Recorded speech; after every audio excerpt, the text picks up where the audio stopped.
August 14th, 1959, 6:30 a.m. FBI Director J. Edgar Hoover looked at Bumpy Johnson across his Quantico office desk and said the words that would cost 15 federal agents their lives. "Your wife and daughter will disappear unless you surrender. They'll vanish into federal custody where nobody will ever find them again." By August 26th, Hoover's elite task force was either dead, hospitalized, or fleeing federal service in terror. This is the story of 12 days that taught the Federal Bureau of Investigation that family threats have consequences, even when you control the most powerful law enforcement agency in America. When Bumpy Johnson finished teaching that lesson, the FBI quietly implemented new policies about appropriate enforcement methods. They never explained why 15 respected federal agents had suddenly died from mysterious security accidents. To understand why FBI Director J. Edgar Hoover thought he could threaten Bumpy Johnson's family without consequences, you need to understand federal law enforcement in The FBI operated with absolute authority and immunity. Federal agents felt empowered to use any method necessary to eliminate targets, including threats against family members, intimidation of innocent relatives, and psychological warfare designed to break suspects through fear for their loved ones. Hoover was 64 years old, FBI Director for 35 years, with unchecked power to investigate, arrest, and eliminate anyone he considered a threat to federal authority. He'd built his law enforcement empire on what he called total pressure tactics, which meant using family members as leverage against criminal targets. Hoover came from a Washington law enforcement dynasty where family intimidation was considered standard investigative technique. He'd pioneered federal methods that threatened wives, children, and elderly parents to force criminal compliance. What Hoover didn't understand was that some people possessed the intelligence and resources to wage war against family threats through methods that federal badges couldn't protect against. The incident began when Hoover decided to end Bumpy Johnson's influence in Harlem by targeting the two people Bumpy valued most, his wife Mamie and his teenage daughter Margaret. August 14th, 1959, 6 a.m. FBI agents simultaneously raided Bumpy's home and his daughter's school, arresting both women on fabricated federal charges designed to give Hoover maximum leverage. By 6:30 a.m., Bumpy received a message: "Report to FBI headquarters immediately for negotiation or never see his family again." August 14th, 1959, 6:30 a.m. FBI Quantico headquarters. Bumpy arrived to find Hoover sitting behind his massive oak desk, surrounded by photographs of Mamie and Margaret in federal custody. "Mr. Johnson," Hoover began with bureaucratic coldness, "your criminal activities have finally reached federal attention. Today we're ending your Harlem operations permanently." Bumpy remained calm despite seeing images of his wife and daughter in handcuffs. "What do you want, Hoover?" Hoover smiled with federal arrogance. "Complete surrender. You'll confess to federal crimes, provide information on every criminal associate, and accept life imprisonment without possibility of parole." "And if I refuse?" Bumpy asked quietly. Hoover's smile became predatory. "Your wife and daughter will disappear unless you surrender. They'll vanish into federal custody where nobody will ever find them again. We have facilities where people simply cease to exist." The threat was delivered with the casual confidence of someone who'd never faced consequences for family intimidation. Hoover had used this tactic successfully against dozens of criminal targets. "Federal agents are currently transferring your family to undisclosed locations," Hoover continued.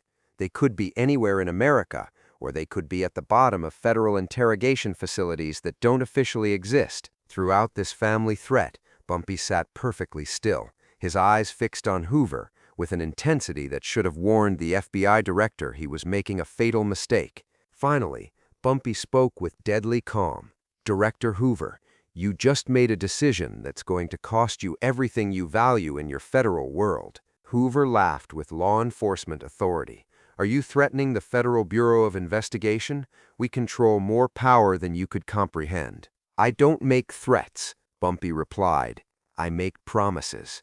And I promise you that when you threaten innocent family members, some lessons are taught outside federal buildings by people who understand the true value of protecting the people they love. Hoover had federal marshals escort Bumpy from the building, believing he'd successfully demonstrated federal superiority over someone who valued family above criminal freedom. But Bumpy planned a systematic response to family threats that would change FBI enforcement methods forever. That night, while Hoover celebrated what he considered his greatest federal victory, Bumpy gathered intelligence on every agent, supervisor, and administrator who'd participated in kidnapping his wife and daughter. Bumpy's network had contacts throughout federal law enforcement, custodial staff, communications operators, security contractors. Within 48 hours, Bumpy had comprehensive profiles on 15 federal agents who'd enabled Hoover's family threat operation. The plan that emerged was both sophisticated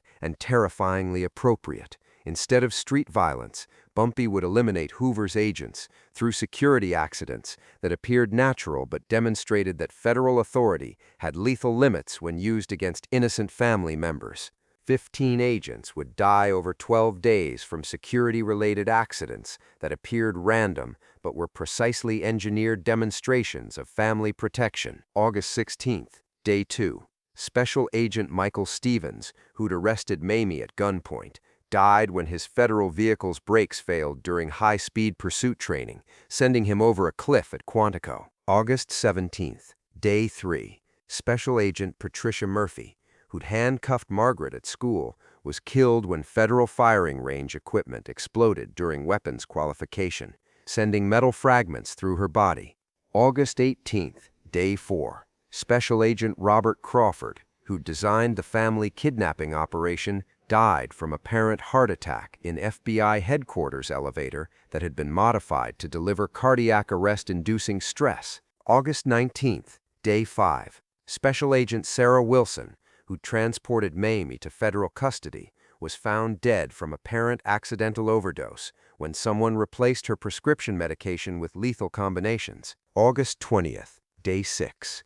Special Agent David Martinez, who'd interrogated Margaret using psychological intimidation, suffered fatal injuries when federal building security systems malfunctioned and fired live ammunition. August 21st, Day 7. Special Agent Jennifer Adams, who'd threatened family violence to extract information, died from chemical poisoning when federal laboratory equipment was modified to release toxic gas. August 22nd, Day 8. Special Agent William Foster, who'd supervised the family detention operation, was killed when federal communication equipment exploded during routine operation with surgical precision.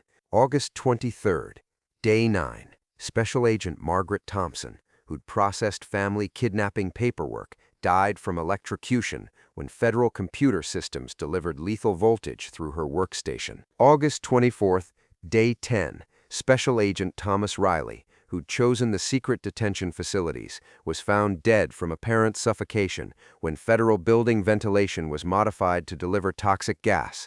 August 25th, Day 11. Special Agent Kevin Nash, who'd planned psychological warfare against family members, died from massive trauma when federal armored vehicles malfunctioned during training exercises. August 26th, Day 12. 5 additional agents died simultaneously in what appeared to be unrelated accidents: elevator failure, vehicle explosion, weapons malfunction, chemical exposure, and equipment electrocution. By August 26th, Hoover had lost 15 agents to security accidents that defied probability but couldn't be connected to any individual or organization. Hoover understood what was happening, but couldn't prove criminal responsibility when every death appeared to be federal equipment malfunction or training accident. More importantly, Hoover realized that Bumpy could continue eliminating federal agents indefinitely until his family was returned safely. On August 26th, Hoover personally called Bumpy with an offer: immediate release of Mamie and Margaret in exchange for cessation of federal agent deaths. Within hours, Bumpy's wife and daughter were returned unharmed to Harlem, with federal charges mysteriously dropped due to insufficient evidence. The FBI issued Internal Directive 1959H, federal agents will not threaten family members of investigation targets. Enforcement methods will focus on criminal suspects only, excluding innocent relatives.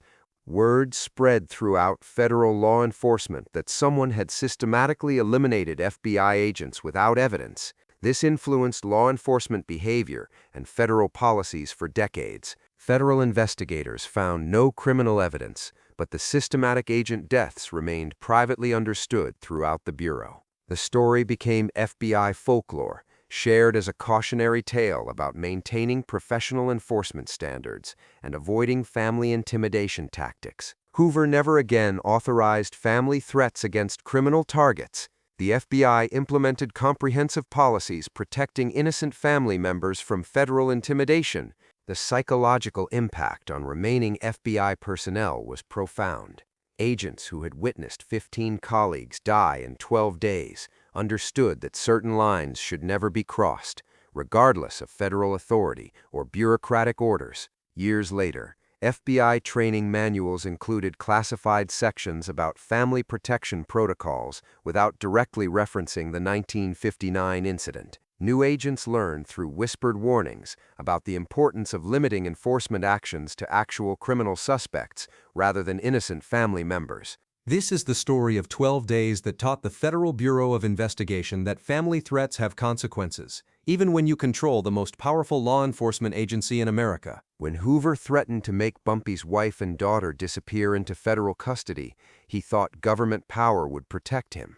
Instead, he learned that family protection extends far beyond federal authority and reaches people who don't respect badges when innocent loved ones are threatened. If this story of family justice moved you, hit that subscribe button. Share with someone who understands that law enforcement should target criminals, not innocent family members.